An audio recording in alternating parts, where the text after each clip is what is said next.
Broadcasting live from the Business RadioX studios in Woodstock, Georgia, it's time for Cherokee Business Radio. Now, here's your host.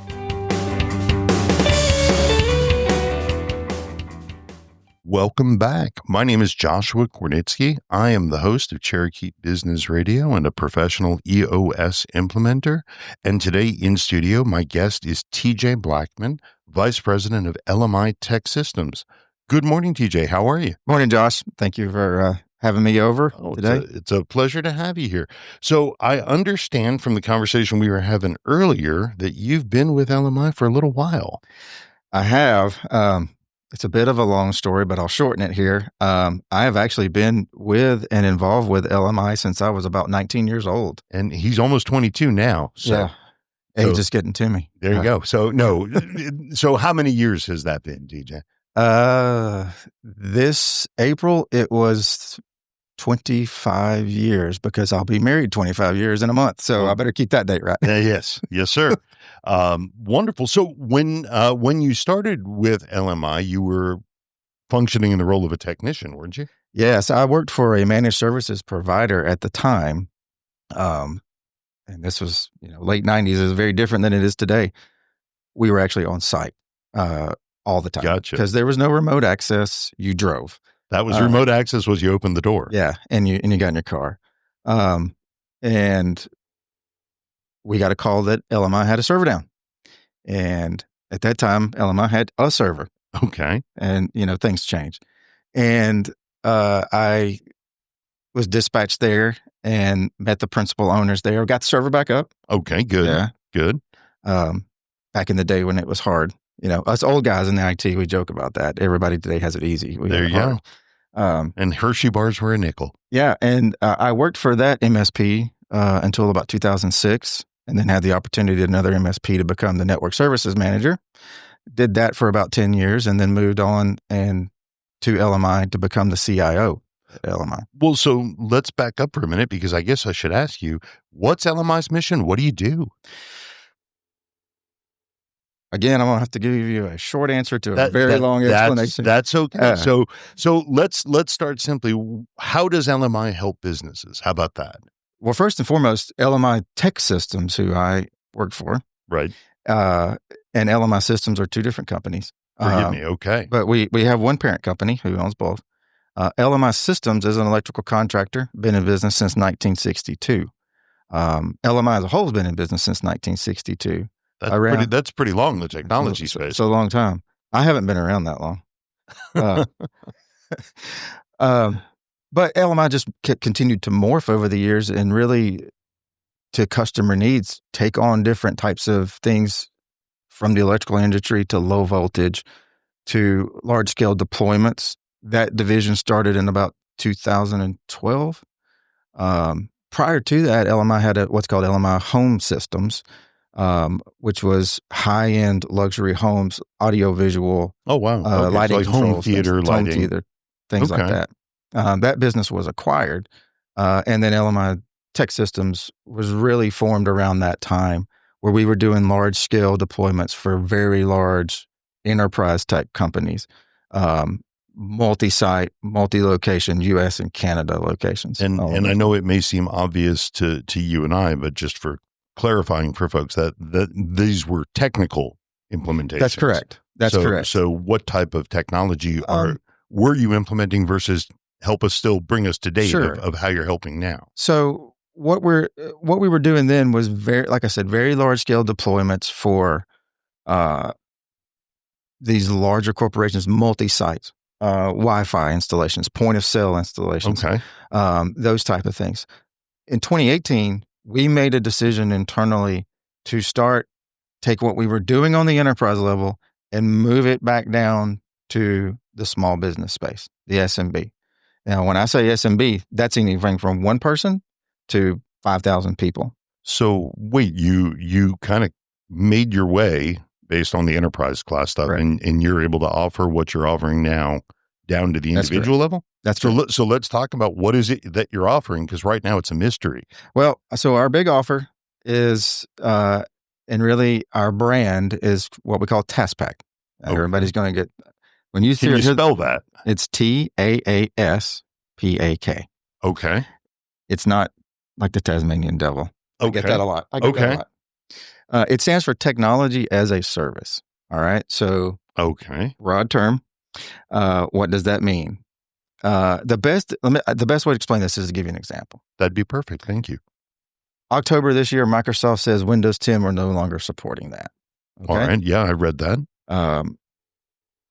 If you are a small business owner and you have, let's say, 10 computers that are not compatible with Windows 11, which, by the way, thanks Microsoft, a lot of them aren't. Okay. And they can be less than 3 years old and they're not compatible. So you're looking at a big expense. You're looking at a very large expense right now, especially with economic factors. The way things are. Things are. The average laptop's running about $1,200 right now. That's wow. Yeah. We're talking about business class. That's not state of the art. That's just business class. That's a very standard basic laptop. Okay. Well, let's do the math on that. You got to replace 10 of them. That's $12,000, right? That's $12,000. Sure. Well, and that's just to sit them on the desk in a box, right? Yeah, that's just to get the equipment. Then you're going to pay somebody to come install it, configure your software. Then what do you do with long-term support on that, right? So we create these packages. That's the pack piece, right? Where we do it all for you.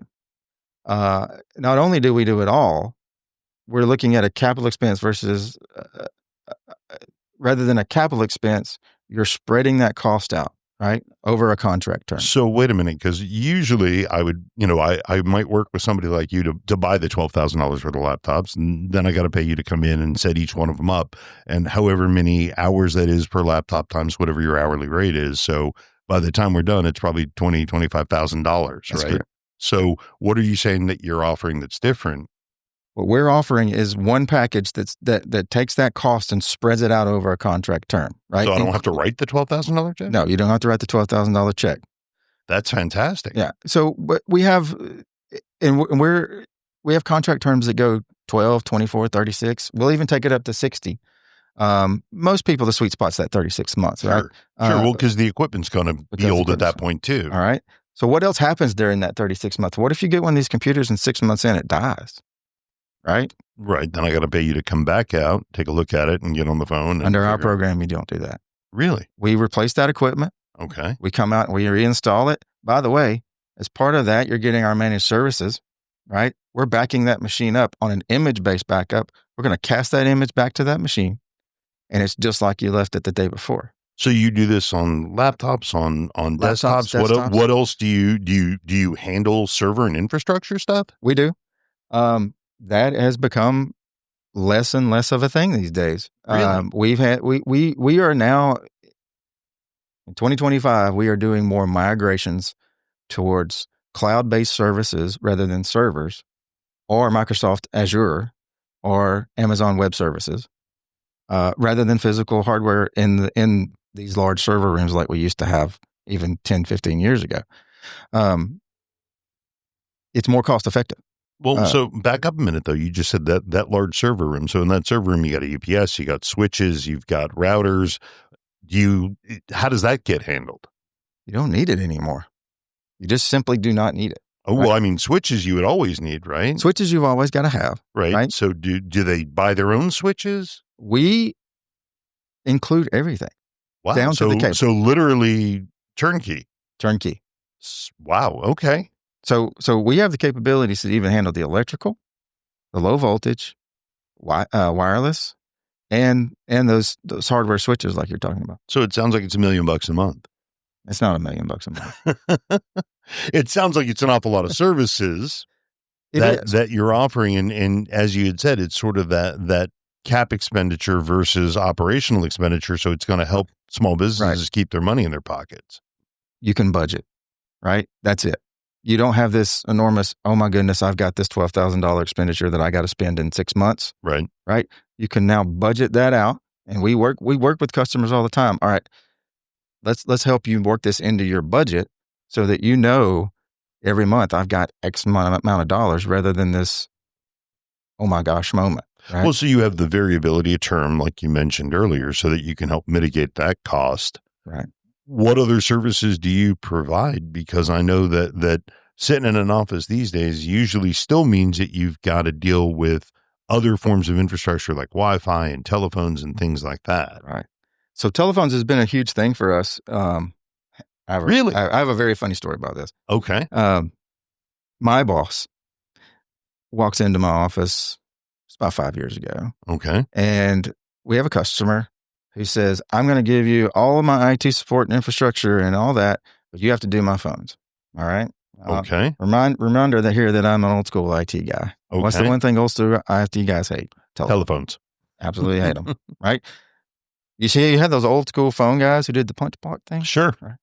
That's not what it is anymore. It is true voice over IP. It's more like a computer. So Scott, my boss, walks in and says, hey, we're doing phones. And I said, no, sir, we are not. And he said, let me know when you're done. Okay. So fast forward, the big joke in our office is now TJ's a phone guy because I do love doing them. Ironically, I cannot believe I still say that, but it really has moved it from something that is less analog to it's more like a computer, right? We're cloud hosting these PBXs. Right. They're no longer a physical piece of equipment in your office that can go bad. It's all cloud hosted. And voice over IP. And you can do anything. These large phone systems used to cost tens of thousands of dollars. Right. Now Absolutely. you can get it for a small monthly fee, inclusive of all those fees and taxes. Those still exist and those still are there. But we include all that in our packages. So realistically, if I'm sitting in and I have a dozen customers that fit into this myself, right? That they're sitting in an office where the machines are all of varying ages. They're running off of an old server that's been there forever, that's running Lord knows what version of what, right? And their phone system is sitting in another corner, and all of it's running in a closet that's older than dirt and full of dust. One phone call, all of that can be in a single bill. Yeah, and really what we like to do is come into a situation like that and just baseline everything.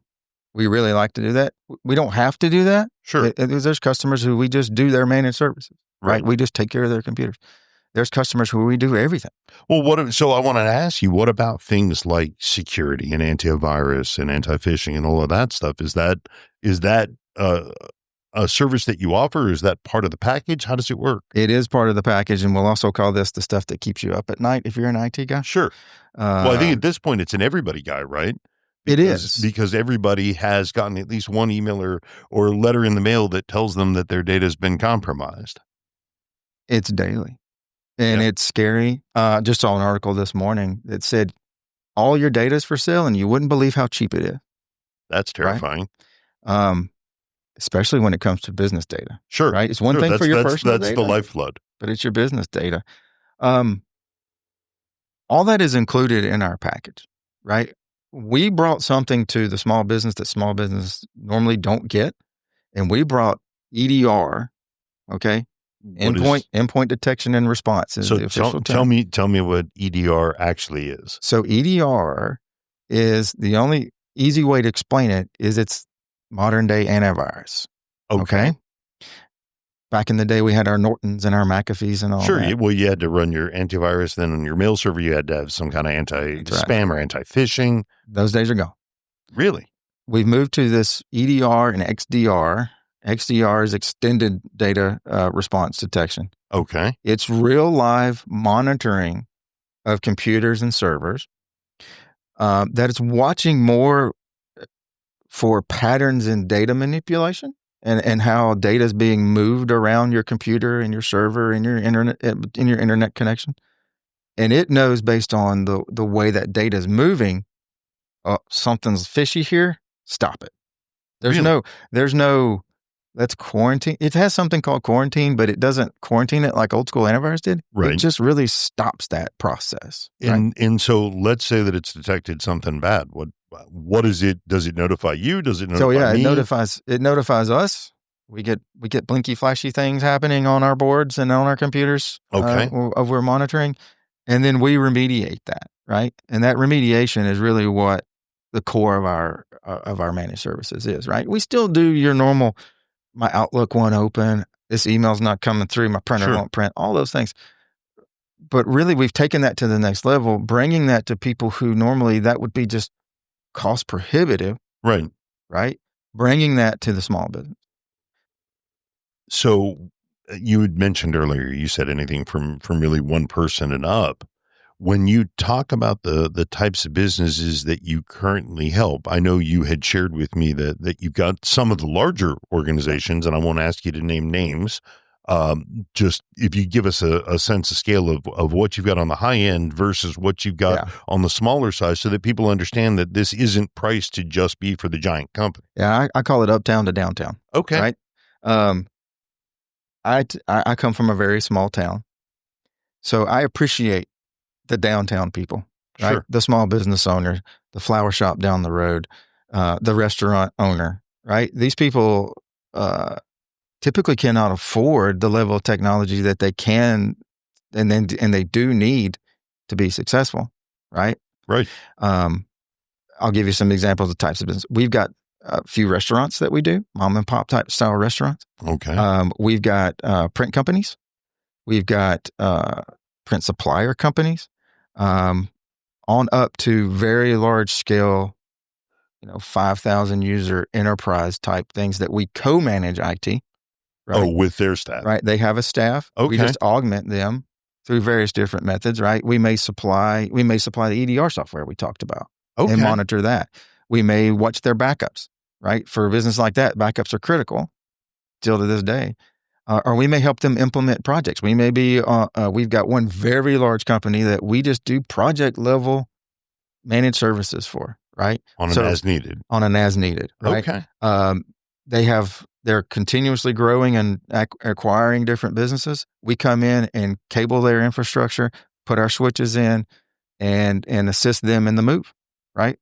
So it's very different than most MSPs today. Well, and so we were talking earlier before we went live about the fact that what I always call the $1,000 printer, right? And it sounds like that doesn't happen with you guys. And to clarify, what I mean by that is you call somebody to come help you with a printer that costs you $200, and they spend 7-8 hours on it when it would have been cheaper to throw it away and buy a new printer. But it sounds like because you're providing the service, you're providing the hardware, that bill doesn't come. That bill doesn't come. And I can't afford $1,000 printer, and they can't either. Sure. Right. No, I understand that. So that makes perfect sense to me that it's a way on the small to medium business, because I don't want to call them mom and pops or however you want to refer to them. The biggest roadblock for them with technology is typically access either to the hardware or to the support. And it sounds like you've kind of created a way to help make that much more approachable. Yeah, exactly. We've got a local, where we're headquartered, we've got a local brewery. And where are you headquartered? Tucker, Georgia. Okay. Just right outside the perimeter. We've got a local brewery who needed access control doors, right? They needed to keep people from going into places through health code and stuff like that. Those things are very expensive. Right. And it was really just they were lock and key in it. And then if they had to let an employee go or an employee didn't show up for work, those keys are just floating out there. We've modernized that facility with access control doors controlled through Bluetooth on their phones or through a little card, so that if that happens, they can call us directly 24/7 and say, hey, lock this person out, and we lock them out. So it sounds like you're able to bring people kind of state-of-the-art technology all the way around, but still keep it at a manageable price. That's correct. Wow. So as you work and grow with different organizations, what are some of the things that you've learned with regards to how you best deliver your service, I guess is the way that I'd ask that question. Yeah, it's a great question. And doing this as long as I've done this, I've seen it done wrong, and I've seen it done right, and I've seen it done in between. One of the things that I am continuously trying to get my staff and the people in our organization is the customer is always first. And everybody says that, right? Sure. In our world, when I go sit down with somebody who's had a data incident or their managed service provider currently just isn't doing a good job, the thing I always hear, and I can almost tell you every time I go into those meetings, I always hear this. I don't know what I'm paying for. I get I don't know what I'm paying for. Okay, so they just get the big Right. bill. Or I get they do an okay job, but, and that but And can there's be, always that but. I don't know what I'm paying for. They're not really looking out for us. They're just looking. So sort of reactive versus proactive. Exactly. Okay. And in Atlanta, especially, within a 3-mile radius of here, you could throw a baseball and hit probably 2 MSPs. Okay. Right? We all say the same thing. We do this differently and all this. Thing that I have done with this is we put in something called a CEM. All right. Customer Engagement Manager. Okay. That person is our customer advocate. Right? So wait, you mean they don't have 11 other jobs? No, they do one thing. Really? They are talking to our customers on a really quarterly basis, Right. but they're engaged with the customers all the time, right? They don't call them for support. They call them if they don't feel like they're getting the support they need. So you have a role specifically designated just for the customers to have someone to connect with. Right. That's pretty impactful. And it has fundamentally changed the way we do business from the aspect of the customer always knows they have somebody on their side. And they know that, because a lot of times a customer, if they have a problem, right, if they're not happy with the way a technician did something, they'll hold that back, and that just grows and that festers, and that becomes they do a good job, but. Gotcha. Right? I'm preventing that by having that person. And this person is going to call on them. This person is there if they need to add a service, if they're ready to take away a service, if they need to readjust if they had goodness forbid, they have a layoff and they need to scale back. Or they hire 4 more. Or they hire 4 more. This person makes sure all that gets handled. So that only because you had mentioned this to me earlier, right? What does it look like? So let's say I add 4 more people. Based on the scale that you're operating at, is that like a 3-week wait to get the equipment? How long is it? So current economic issues make things hard to get right now. But for the most part, it's within a week we're turning around. Well, and you operate, it sounds like, at a scale that you probably have a level of inventory. We warehouse a lot of the common things. Laptops, desktops. People don't really buy desktops anymore, so we have mostly laptops. We have a couple of desktops. Phones, we keep a vast inventory of those because it's the biggest thing. Oh, so when you say you do phones, you actually do phones. All the way down to the handset on the desk. That's it. We take care of everything. I didn't realize that. The whole idea of TaaS Pack is one hand to shake, right? Okay. One hand to shake. We do it all. We handle the wiring. We handle the electrical if need be. We handle, in the case of a phone, the entire phone system, the installation, the number porting. Number porting is huge when it comes to phones. It's the biggest nightmare I remember from my distant past. It has gotten no better. It has gotten no better. And now it sounds like you've got people that do nothing but manage that process. With phones now, you have more people involved that make it, everybody's different as far as number porting goes. It's the number one thing that we deal with. But we handle all that. And that CEM person is guiding our customer through this and saying, here's what's going to happen next. So no more mushroom theory. Keep them in the dark and shovel stuff on them. Look, an MSP is constantly battling what I call the 80-20 rule. Okay. All right. And if you're listening and you don't know this, we're going to have a talk. 80% of everything that we do as an organization is communication. 80%. I would agree with that. I would definitely agree with that. 20% of what we do is technical. And you're like, well, that doesn't sound right. Trust me. 80% is communication. As long as you are communicating with somebody and they understand where you're at and what you're doing, the technical part can always be figured out. But if you break that communication, I've seen it. That's where trust lives, right? Sometimes you can't build that. You can't fix a communication problem if it's too far down the road. It's amazing the impact that openness and honesty can have. For sure. And it sounds like in the traditional model, it's about, as I would imagine from the managed service provider's perspective, it's about, to some degree, yes, obviously satisfying your customer, but you're always looking to make sure you're preserving your revenue stream. And it sounds to me like you've sort of taken that equation off the table because everything's in. There is no added charge. No, exactly right. Again, back to the task back. I keep going back to that, but No, that's and, the core. and that's everything, right? Because it's a turnkey from the sound of it. Exactly. Let's go back to our computer scenario, right? Sure. We put 10 computers in, you're paying $12,000 plus. Right. Then the following morning you open up and your Outlook is not working, right? Right. You've been charged for the hardware. You've been charged for the setup. Now you're going to be charged to fix that support. Right. We take that off the table, right? So it's just one bill. It's one bill, right? Seems like it's got to be a lot more predictable. Oh, it is. So it's not one bill that ebbs and flows. It's just one bill. It's just one bill. Okay. And by the way, here's the other thing. As long as they're under contract with us, the costs never increase. Really? As long as you're under contract, right? Full hardware replacement. If we run wire as part of that and the wire's broke, we'll fix that. It sounds to me like you don't upsell. And I mean that in a complimentary way. It sounds to me like you've got it all wrapped in. We do.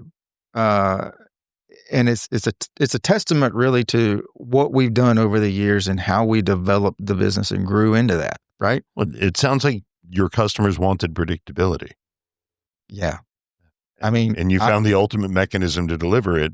As part of the owner of this business, sure, I want predictability in everything because I want to be able to budget that. Sure. Right? That goes for insurance and all those different things. We've really taken technology and made it a predictable thing. That's a pretty big accomplishment when you think about it, because that's got to be, as I think about the businesses that I work with, that remains one of their largest, most variable expenses, because something bad can come around the corner very quickly, or just an unforeseen failure, right? Whether it's a phone system or server or just two laptops. If they're the wrong laptops to fail and there aren't a backup, that gets expensive in a hurry. Yeah. I'm taking that risk. I'm taking the risk off of the customer and putting it on me, really. Right. Okay. In this case. So it sounds to me like it's a pretty compelling offer.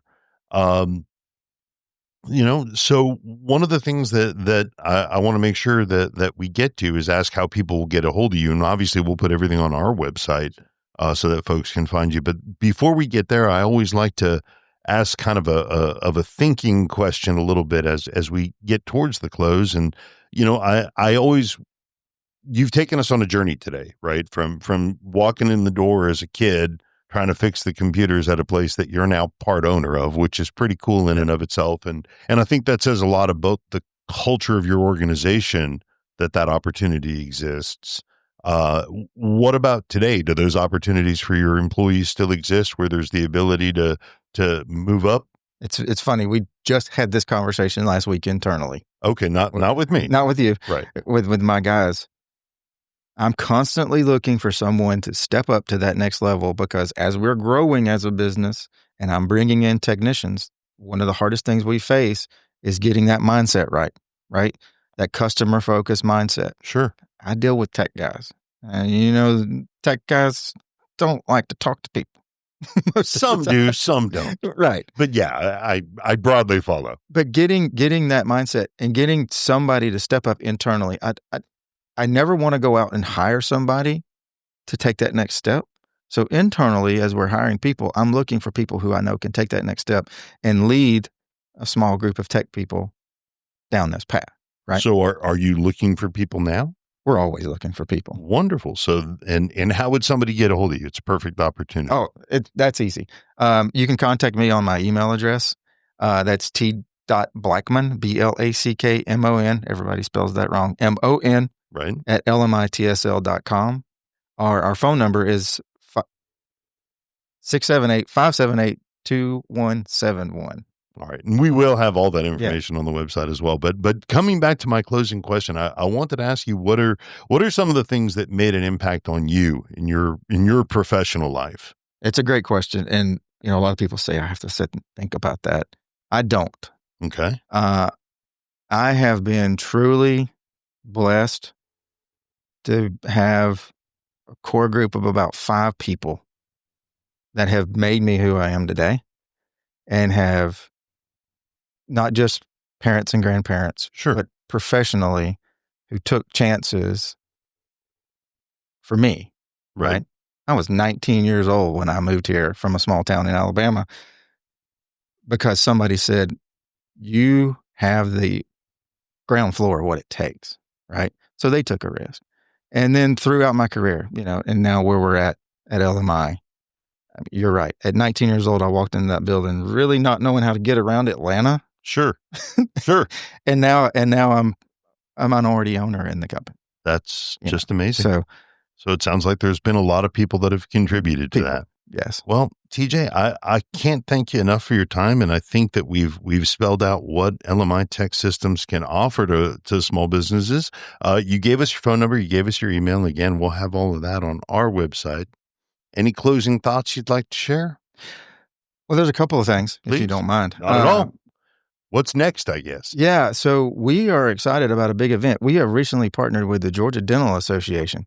We're doing their internal IT and have also partnered with them for their upcoming member conference in Amelia Island. Oh. That, I believe, is on June the 18th. So obviously it's a private members-only event, but there are I think it's 3,800 dentist offices under that association. Oh, wow. So we're going to be there and present to speak to all of the owners of those dental associations. We're excited about that. We're excited about that opportunity.